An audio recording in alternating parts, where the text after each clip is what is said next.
In this video, we're going to look at editing an existing program at frame level. In other videos, we'll look at how you edit code with inside a frame, the code that makes up a frame, and creating new frames. But let's just show how you can move and edit existing frames. If I select on this single line frame here, the call, and I use the control with the up or down cursor key, you can see that I can move the whole frame as a unit.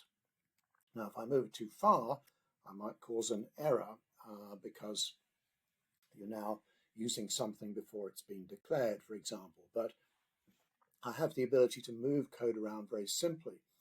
And that applies also to multi-line frames. If I select on the main frame, although it's a convention that main comes first in the program, it doesn't have to. And if I move it, you can see it's moving it down past other frames at the same level. And in fact, this can be more easily seen, and it works just as well in outline modes. If I now do control cursor up, you can see that I'm moving main all the way back to where I prefer it to be.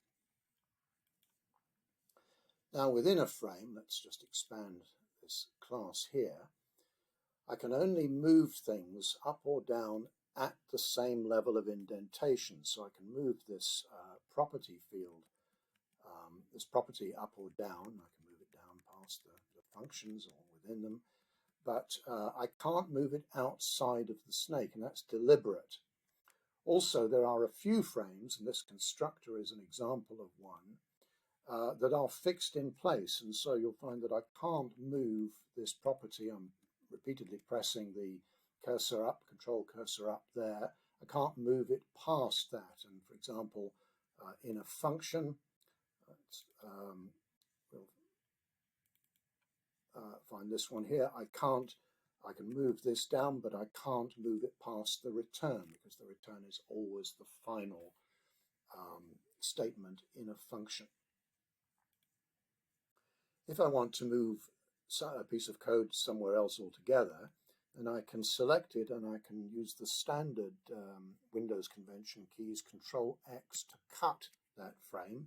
You'll see temporarily I'm getting some errors because there are references to that function.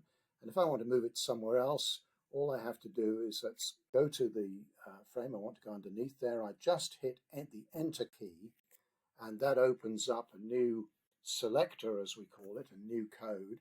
And because that is, you can see it's highlighted in grey there, then that means I can just do Control V, and I can paste the code that I've just cut into the scratch pad into that new place. Now I can also delete a frame, but I should warn you that at the time I'm recording this, we haven't yet implemented the undo capability. That will be introduced with Elan 1.0, but for the time being, if you're going to try deleting, I strongly suggest that you make sure your program is saved before you do it, so that you can get back if you made a mistake.